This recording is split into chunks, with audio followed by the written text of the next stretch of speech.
Olá, meus amigos, Deus abençoe vocês todos. Quisera eu que todos, 100%, que assistem, ou participam desta live, ou assistem depois, viessem entender a palavra de Deus. Porque a palavra de Deus não é a palavra de um homem. A palavra de Deus não é a palavra de uma pessoa importante, não é a palavra do Todo-Poderoso. É a palavra que não pode voltar vazia, é uma palavra que não pode cair no vácuo. É a palavra que sustenta, a palavra de Deus sustenta toda a terra, os céus, sustenta tudo. A terra está apoiada sobre o quê? O que apoia a terra? Onde está apoiada a terra? A terra está apoiada na palavra de Deus. Me prova isso ao contrário. Não tem como. Os céus, os astros, estrelas, planetas, tudo está apoiado sobre a palavra de Deus. Então, quem entende a palavra de Deus, entende Deus. Quem pensa como Deus pensa, claro, é óbvio que vai viver de acordo com o caráter de Deus, porque a sua palavra, a palavra de Deus, ela mostra o caráter do Altíssimo. Caráter de justiça, caráter de misericórdia, de compaixão, caráter de tudo o que é perfeito. Deus é perfeito, perfeitamente perfeito. Ele não falha em nada. E todos os que apoiam a sua fé na sua santa palavra, vivem aquilo que creem, praticam aquilo que creem. E quando nós falamos ontem a respeito do que está escrito, que tudo coopera, colabora, contribui para o bem daqueles que amam a Deus, como é que nós vamos saber que amamos a Deus? Se amamos a Deus mesmo. Por exemplo, você casou. Então você casou por amor, supostamente por amor. Mas no convívio diário, você viu que a pessoa com quem você entregou a sua vida, empenhou a sua palavra, empenhou o seu amor, ela não correspondeu àquele amor. Porque ela lhe traiu, ela fez o que não devia fazer, ela foi má, ela foi perversa, enfim. Aí o que aconteceu? Você saiu fora. Você saiu. Por quê? Porque a pessoa que estava com você não era o caráter que você pensava que era. Não tinha o caráter que você pensava que tinha. Então, é no convívio, no dia a dia, que nós vamos ver o verdadeiro amor um pelo outro. Foi assim com Esté e eu. Então eu posso falar isso? Eu tenho autoridade para falar isso? Você pode me achar um crápula, não importa o que você acha, mas o que eu creio, eu assumo. Então, quando nós nos casamos, nós empenhamos a palavra um para o outro, e essa palavra se mantém. Quer dizer, aquele amor que nós tínhamos quando namoramos, noivamos e casamos, aquele amor permanece até hoje, e muito melhor, excessivamente, extraordinariamente maior do que no passado, porque nós convivemos juntos 24 horas por dia. Então, nós enfrentamos lutas de sabores, tivemos nossas diferenças, nós tivemos que, enfim, conhecer um ao outro, e é claro, quando a gente é criança, jovem, imaturo, a gente faz muita bobagem, a gente fala o que não deveria falar. Então, mas o amor não se esfriou. O amor não se esfriou. Mesmo diante da fornalha da aflição que nós passamos, nós ficamos juntinhos, um junto do outro, porque eu cria e creio que foi Deus quem a deu para mim, presente de Deus para mim, e eu fui o presente de Deus para ela. Então, isso se chama amor. A fé também é assim. Quando a gente ama a Deus, tudo coopera para o nosso bem. Tudo, tudo, tudo. Mesmo os reveses, mesmo as injustiças, mesmo os problemas, as dificuldades. Permanece. O amor permanece. Foi o caso de Abraão. Imagine, Abraão, olhando para Abraão, ele quando desceu lá para a terra de Gerar, o rei de Gerar, Abimeleque, pegou Sara, mulher de Abraão, e levou para o seu palácio. Mas Deus não era com Abraão? Era. E por que Deus permitiu aquilo? Porque Deus viria fazer muito melhor. E você vai ver lá o texto sagrado, o que Abimeleque teve que fazer, porque Deus o mandou fazer. Então, Abraão ficou rico na terra dos outros, poderosamente rico. E quem o fez rico? Deus, através de Abimeleque. Então, primeiro Abraão enfrentou um problema, mas depois veio o resultado da sua convivência, da sua comunhão com Deus. Isso se chama fé, isso se chama amor.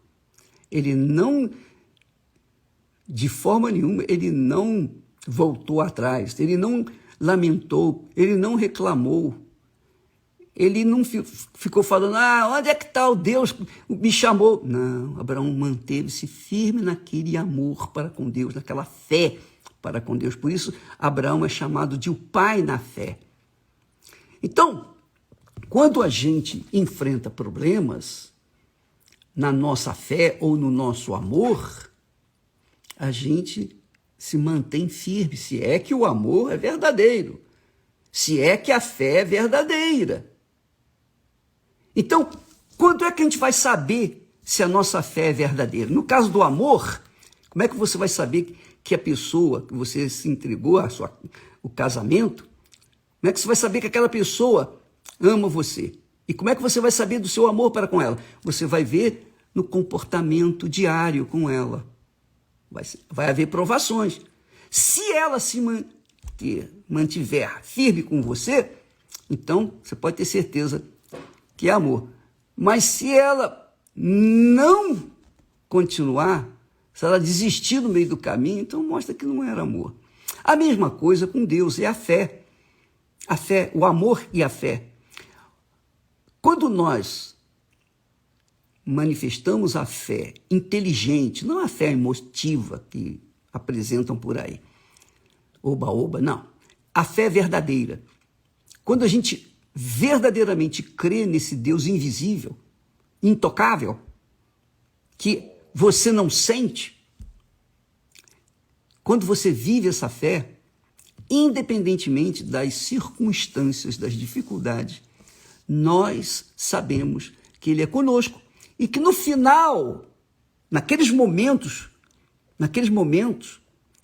momentos, digamos, circunstanciais, a gente sente o tranco, o fogo, o calor da fornalha.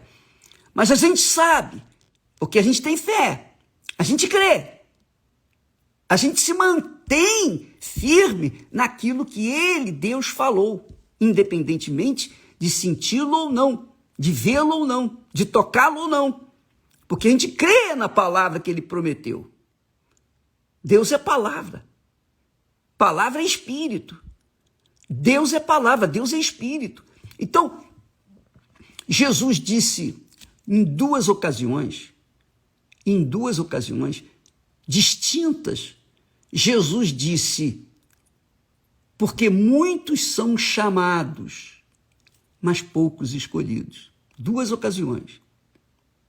Em duas ocasiões, lá em Mateus você vai encontrar isso, eu vou deixar registrado aqui.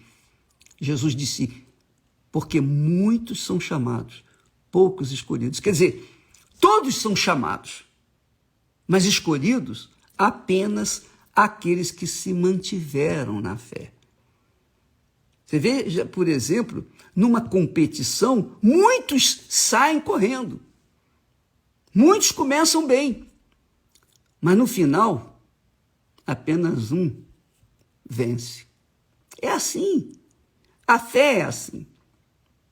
Muitos são chamados, mas poucos são escolhidos. Como que eles são escolhidos? Na fornalha da aflição, na hora da provação, na hora da dificuldade, na hora em que tudo parece que vai dar errado, na hora que a gente pensa, vou perder tudo, na hora que a gente pensa, vou morrer, isso e aquilo e outro. Quando vem aqueles pensamentos satânicos para tentar remover a fé, a esperança que há dentro de nós, a gente se mantém firme. Não, eu sei que o meu Redentor vive. Eu sei, eu não sinto que o meu Redentor vive, o meu Salvador vive. E por fim, ele vai me dar a vitória. Então, quem usa a fé com inteligente, sabe que o Redentor vive. Quem usa a fé emotiva, sente bem quando está na igreja, quando tem aquelas canções bonitas, aqueles hinos maravilhosos, uma emoção, um sentimento, lágrimas, choro, todo aquele ambiente emotivo, regado a muita música. Então, as pessoas se entregam. Mas quando vem as rebordosas lá do lado de fora, é que se vai provar se aquelas pessoas que estavam lá a chorar diante do altar e orar e etc., na hora da rebordosa, na hora da dificuldade, na hora da tribulação, é que vai ver quem ela é. E Deus é que mostra. Deus permite as tribulações para que nós venhamos conhecer, saber que tipo de fé, que tipo de crença nós carregamos dentro de nós. Então é exatamente nessa situação, nesse momento, que os que são aprovados são escolhidos. Os que são reprovados, deixados de lado. Porque a fé e o amor não foram à altura do Todo-Criador. Então nós somos provados, nós somos chamados, mas escolhidos lá na fornalha da aflição. Lá na fornalha da aflição é que nós somos escolhidos. Não é quando tudo vai bem, quando o céu está a pino, está lindo, maravilhoso. Não. Lá, quando passamos pelo crivo da aflição, é que somos, então, provados. E quem verdadeiramente está na fé, permanece. Permanece. Então, eu também tenho muitas experiências disso. Eu já passei também por muitas dificuldades. Já disse, e muita gente já sabe, teve momentos na minha vida que eu preferia ser um cachorro vadio, um vira-lata, do que ser o que eu era. Eu fui, naquele momento, mas Deus guardou. Graças a Deus, Ele me guardou. Ele me guardou e me tem guardado. Porque Ele não só me chamou, mas me escolheu. E se Ele me escolheu, que culpa eu tenho que as pessoas têm inveja de mim? Qual a culpa? Eu não tenho nada com isso. Ele me escolheu, eu assumo. E se você for escolhida, minha amiga e meu caro amigo, dê graças a Deus. Vamos juntos dar as mãos. Vamos unir a nossa fé, erguer nossas mãos unidas e dizer graças a Deus, seja nos momentos bons ou nos momentos difíceis, de tribulação, de lutas. Porque a nossa vida não está limitada a esta porcaria de mundo. Não. Nossa vida não está limitada a este mundo podre, nojento e que vai pegar fogo, cedo ou tarde, e as coisas já estão se encaminhando para isso. Os fatos, as notícias mostram isso, que a coisa está se acelerando para este fim. E quem permanecer fiel, leal àquilo que está escrito, a palavra de Deus, quem permanecer fiel até o fim, Jesus disse, quem permanecer fiel até o fim, esse será salvo. E estes, obviamente, é que são escolhidos. Muitos são chamados, mas poucos são escolhidos, infelizmente. Vai fazer o quê? Quem foi escolhido, dê graças a Deus. Quem não foi, corra atrás para se fazer escolhido. Tá bom? Deus abençoe a todos vocês. Amanhã, em todas as igrejas universal, nós estaremos orando pelos familiares, orando pelo que resta das famílias. Isso mesmo. Orando para o que resta de instituição chamada família. Nós vamos orar para que venham permanecer até o fim. Leva os seus filhos ou traga seus filhos, seus entes queridos, seu marido, sua esposa, seus pais, sua sogra, seu sogro, parente, enfim, traga todos que você ama, para que nesta concentração de fé, quem sabe, haja salvação na sua casa. Deus abençoe em nome do Senhor Jesus. Amém.